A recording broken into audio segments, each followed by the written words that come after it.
ओम नमः शिवाय। आज कबीर जी के बानी का 12वां दिन है। आज मैं जो दोहा लेके आया हूँ कबीर जी का, वो काफी अनूठा है, वो काफी अद्भुत है। वो दोहा क्या कहता है जरा ठीक से समझिए। कबीर जी कह रहे हैं कि देख कबीरा दंग रहा, मिला न कोई मीत, मंदिर मस्जिद के चक्कर में खत्म हो गई प्रीत। इसे जरा ठीक से समझ लीजिए। मैंने एक कहानी सुना था कि एक बार एक नगर में हुआ कि क्यों न एक मंदिर बनाई जाए जहाँ पे सभी लोग आए, एकजुट जुटे और परमात्मा का भक्ति की जाए। तो लोगों ने सलाह दिया कि आप कृष्ण भगवान का मंदिर बनाइए। कृष्ण भगवान को मानने वाले लोग बहुत हैं, तो कृष्ण भगवान का मंदिर बना। कृष्ण भगवान की मूर्ति स्थापना हुई उस मंदिर में। लेकिन कृष्ण भगवान के भक्त तो आने लगे, लेकिन जो मुस्लिम थे वो नहीं आए।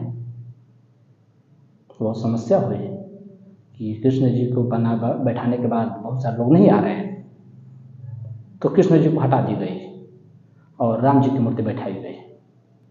फिर राम जी के भक्त आने लगे, कृष्ण जी के जो भक्त थे वो कम हो गए, शिव जी के जो भक्त थे वो कम हो गए, जो अन्य विरोधी थे, दूसरे मत के लोग थे वो कम हो गए। फिर वह की बात ऐसे बन नहीं रही, शिव जी का मूर्ति बैठाई जाए, शिवलिंग की स्थापना की जाए, क्योंकि शिव एक ऐसे हैं कि जिन्हें राक्षस और देव दोनों मानते हैं। तो शिव जी की प्रतिमा बैठी, भीड़ थोड़ी बढ़ी, लेकिन खास नहीं बढ़ा, वही का वही रह गया। फिर पुराना जाल, कुछ लोग आए कुछ लोग नहीं आए। तो हुआ कि बात ऐसे बन नहीं रहा, एक काम किया जाए, क्यों ना इसको मस्जिद बनाया जाए। तो मस्जिद तो बन गया, तो हिंदू आना बंद कर दिया, मुस्लिम आने लगे, लेकिन जनसंख्या जस की तस वहीं पे रुकी रहे। लोगों में बहुत समस्या हुई कि अब क्या किया जाए। तो एक सज्जन ने बहुत सुंदर सलाह दिया। उसने कहा कि लोगों में एकजुटता फैलाना चाहते हैं और चाहते हैं कि सब आए, तो इसका एक ही उपाय है, इसे क्लब बना दीजिए, बियर बार बना दीजिए, नाच का प्रोग्राम बना दीजिए इसमें। और ऐसा ही हुआ, क्लब बन गया, वेश्याएं नाचने लगी, खेल जुआ रख दिया गया, मैखाना उसमें शुरू हो गया, दारू चलने लगा और सब आने लगे, हिंदू मुस्लिम सिख ईसाई जैन बौद्ध, सब भेद मिट गया और वहाँ पे प्रीति जम गई। लेकिन जब मंदिर था, परमात्मा जब थे वहाँ पे, तो वहाँ पे कोई एकजुट नहीं हुआ। क्यों? क्योंकि हमें लगता है कि हम धार्मिक हैं, हम कृष्ण भगवान को मानते हैं, और हम कृष्ण को मानते हैं और ये भी मानते हैं कि कृष्ण संपूर्ण है। तो ये भी हमें समझना चाहिए कि वो मंदिर में भी है तो मस्जिद में भी वही है, गुरुद्वारे में भी वही है, गिरजाघर में भी वही है, दूसरा कोई नहीं है। लेकिन हिंदुओं की एक भीड़ जाकर मस्जिद को आग लगा दे रही, मुसलमानों की एक भीड़ हिंदू मंदिर को जला दे रही परमात्मा के नाम पे। अबे पागल, जबकि मंदिर भी उसी परमात्मा को समर्पित है जिस परमात्मा को मस्जिद समर्पित है। लेकिन उस समय उसकी बुद्धि पे पर्दा पड़ जा रहा, समझ ही नहीं पा रहा, और जाके मंदिर को फूंक दिया, बम फटक दिया, गजनी सोमनाथ के मंदिर को तहस नहस कर दिया, बर्बाद कर दिया, तोड़ फोड़ मचा दिया, और अपने आप को बहुत बड़ा धार्मिक समझता था। अबे पागल, ये समझना चाहिए कि हम जिस मंदिर को तोड़ रहे हैं वहां पे भी वही परमात्मा है, रूप अलग है। कभी हम शेरवानी पहन के दुल्हे की अवस्था में आ जाते हैं, तो कभी छोटे कपड़ा पहन के फैशन के जमाने में आ जाते हैं, कभी टोपी वगैरह लगा के हम जोकर जैसा बन जाते हैं। तो ये क्या है?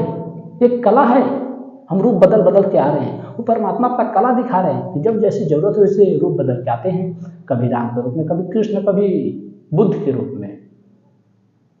लेकिन समझ नहीं पा रहे हैं।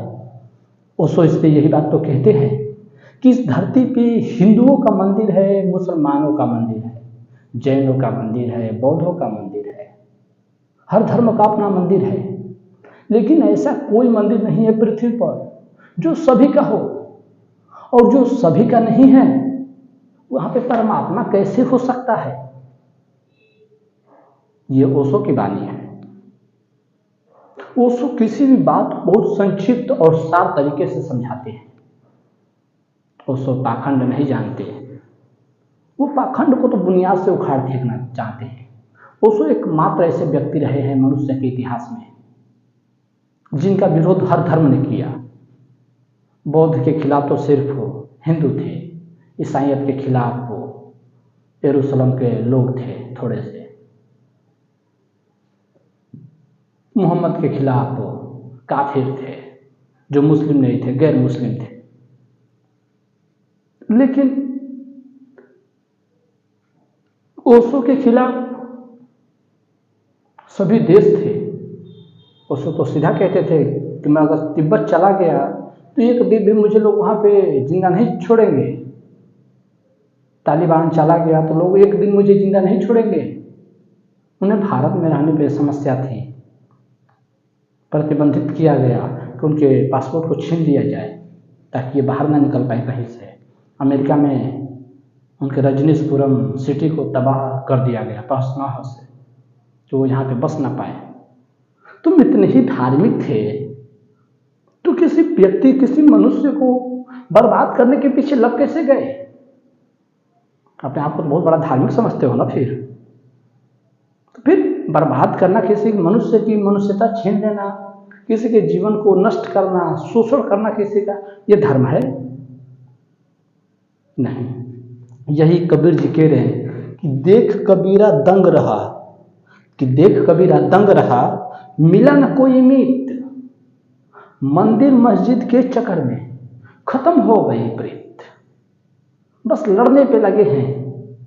जो हिंदू मुस्लिम के नाम पे लड़ते हैं वो कभी ना रामायण पढ़ते हैं ना कुरान पढ़ते हैं, और जो इन्हें पढ़ते हैं ढंग से वो कभी नहीं लड़ते। वो शांति से अपने घर पे बैठे हैं, वो समझ चुके हैं। आपको क्या लगता है कि जो बॉर्डर पे खड़े हैं वो रामायण पढ़े भी हैं, कुरान पढ़े भी हैं? नहीं, बस सुनी सुनाई बातों पे लड़ने आ गए। एक इंसान हो के दूसरे इंसान का जान लेने पे तुम तुले हैं, तत्पर हैं। क्या जरूरत है इसकी?